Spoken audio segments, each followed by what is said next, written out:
berharap semua anak-anak dalam keadaan sehat dan tetap bersemangat. Nah, sekarang kita akan belajar tema 1 subtema 2. Nah, sebelum kita belajar, terlebih dahulu kita berdoa dulu. Baiklah, kita akan mulai belajarnya ya. Dan jangan lupa kamu sediakan buku tulis dan buku temanya ya. Nah, dalam subtema 2 ini kita akan membahas tentang manusia dan lingkungan. Artinya bahwa manusia tidak boleh terlepas dari lingkungan. Sekarang mari kita amati gambar berikut. Nah, gambar tersebut adalah kegiatan yang sangat menyenangkan bagi anak-anak tentunya. Selain menyenangkan, organ-organ gerak yang ada pada tubuh kita dapat bekerja sebagaimana mestinya dan juga sangat bermanfaat bagi kesehatan kita. Misalnya, membantu membakar kalori. Kemudian dapat menurunkan resiko terkena penyakit diabetes. Selanjutnya bisa juga mengurangi stres. Nah, manusia memiliki kemampuan untuk bergerak, beraktivitas. Organ gerak pada hewan dan manusia memiliki kesamaan. Alat-alat gerak yang digunakan pada manusia dan hewan ada 2 macam, yaitu alat gerak pasif berupa tulang dan alat gerak aktif berupa otot.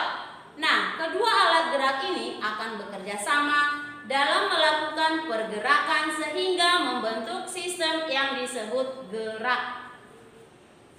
Nah, sekarang kita perhatikan gambar tulang-tulang penyusun rangka tubuh manusia di bawah ini. Nah, setelah kita mengamati gambar tersebut, maka kita dapat menemukan informasi. Banyaknya informasi yang kita dapatkan bergantung pada panjangnya dan bobot bacaan. Setiap bacaan terdiri dari beberapa paragraf. Masing-masing paragraf memiliki kalimat utama. Nah, letak kalimat biasanya di awal dan di akhir paragraf. Nah, di dalam kalimat utama terdapat ide pokok. Nah, kita telah mengetahui bagaimana cara menentukan ide pokok. Tentunya akan berbeda informasi yang kita dapatkan antara membaca teks berupa keterangan dengan membaca buku. Jadi, pada saat membaca buku, sudah dapat kita terka atau prediksikan sebelumnya dengan melihat sampul atau cover buku tersebut. Nah, jadi cover atau sampul buku merupakan cerminan dari keseluruhan isi buku. Cover yang baik adalah yang bisa memengaruhi dan menarik minat orang untuk membaca isi buku secara keseluruhan. Untuk itu, cover harus memenuhi unsur-unsur sebagai berikut. Nah, yang pertama terdapat judul. Yang kedua, kalimat penjelas. Yang ketiga, terdapat nama penulis. Yang keempat, terdapat identitas penerbit. Nah, selanjutnya menyertakan gambar yang menarik. Kemudian terdapat sinopsis isi buku pada sisi punggung. Yang terakhir, terdapat identitas buku pada punggung buku. Nah, Indonesia merupakan bangsa yang dikaruniai Tuhan dengan sumber daya alam yang sangat beragam dan melimpah.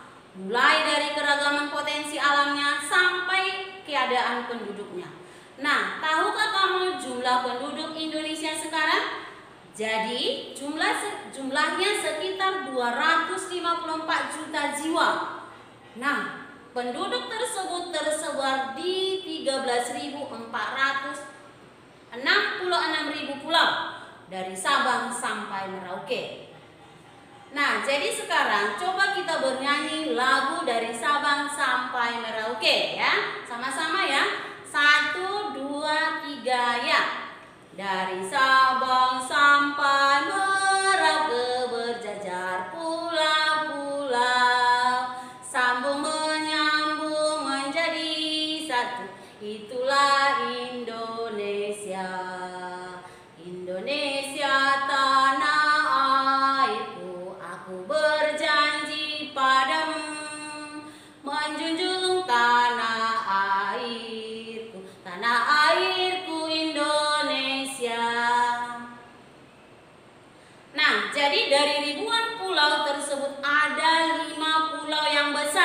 yaitu Pulau Sumatera, Jawa, Kalimantan, Sulawesi, dan Irian Jaya atau Papua. Jadi dari wilayah Indonesia yang sangat luas telah mengakibatkan keberagaman penduduk. Salah satunya adalah keberagaman suku. Nah, sekarang mari kita sebutkan nama suku yang terdapat di Riau. Coba ada yang tahu tidak? Nah, jadi suku asli yang ada di Riau adalah suku Laut, suku Sakai, Talang Mamak, dan suku Akit. Nah, selain keragaman suku bangsa, Indonesia juga dianugerahi keberagaman agama, yakni ada 6 agama di Indonesia. Pasti anak-anak bisa sebutkan ya. Nah, yang pertama Islam, Buddha, Katolik, Protestan, Hindu, dan yang terakhir adalah Konghucu. Nah, kerukunan umat beragama merupakan hubungan antar manusia yang damai berkat adanya toleransi beragama. Apa itu arti toleransi? Nah, jadi toleransi adalah suatu sikap saling mengerti dan menghargai tanpa adanya sikap membeda-bedakan dan mengecilkan agama orang lain. Jadi, Tri Kerukunan Umat Beragama merupakan program yang dicanangkan pemerintah untuk menciptakan kehidupan beragama damai dan rukun, yaitu ada 3 ya, kerukunan antar umat beragama dalam satu agama. Selanjutnya, kerukunan antar umat beragama yang satu dengan agama yang lain. Nah, yang ketiga, kerukunan antar umat beragama dengan pemerintah. Nah, menjaga kerukunan umat beragama merupakan perilaku yang baik dilakukan oleh siapapun. Hal tersebut juga mencerminkan penerapan nilai-nilai yang terkandung dalam sila Pancasila, terutama sila ketuhanan yang Maha Esa. Sekarang mari kita mengamati ketampakan alam dan buatan, bentang alam, pulau dan keragaman flora dan fauna yang ada di Indonesia. Nah, apa itu ketampakan alam? Ketampakan alam atau bentang alam adalah bentuk-bentuk permukaan bumi. Misalnya, apa coba? Yakni pantai, dataran rendah, padang rumput, sungai, danau, bukit, pegunungan hingga gunung. Jadi setiap pulau mempunyai bentang alam yang berbeda. Tahukah kamu apa fungsi otot pada manusia? Jawabannya adalah menjalankan dan melaksanakan kerja. Contohnya berjalan, mengangkat, memegang, kemudian mengalirkan darah yang terdiri atas zat-zat yaitu nutrisi, oksigen, dan lain-lain. Jadi otot dibedakan menjadi 3, yaitu yang pertama otot polos, yaitu otot yang bekerja tanpa kesadaran.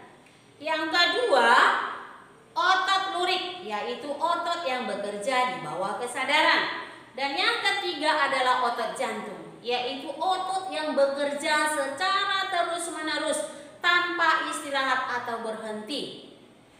Nah, ada lagi macam-macam gerak otot. Nah, yang pertama gerak meluruskan. Contohnya meluruskan lutut, siku, dan ruas-ruas jari. Nah, kemudian gerak menekan ke bawah atau menurunkan, ya. Selanjutnya gerak memutar lengan sehingga telapak menelungkup. Selanjutnya gerak menjauhkan. Contohnya gerak tungkai menjauhkan dari sumbu tubuh. Kemudian gerak memutar lengan sehingga tangan menegadah. Yang terakhir, gerak mendekatkan sumbu tubuh. Contohnya gerak yang mendekatkan tungkai dengan sumbu tubuh. Gerak yang membengkokkan, contohnya membengkokkan siku, ruas jari, dan lutut. Nah, ada lagi bagaimana cara menjaga dan merawat otot pada manusia. Yaitu yang pertama, menghindari gerakan yang membebani kerja otot secara berlebihan. Yang kedua, melakukan peregangan. Yang ketiga, melakukan latihan rutin. Selanjutnya, memenuhi kebutuhan cairan tubuh. Kemudian mengonsumsi makanan yang bergizi dan bermanfaat bagi otot. Dan yang terakhir adalah meringankan nyeri otot. Nah, demikianlah pembelajaran kita untuk tema 1 tema 2. Semoga anak ibu semua memahaminya ya. Kita tunggu untuk pembelajaran berikutnya. Sekian dan terima kasih.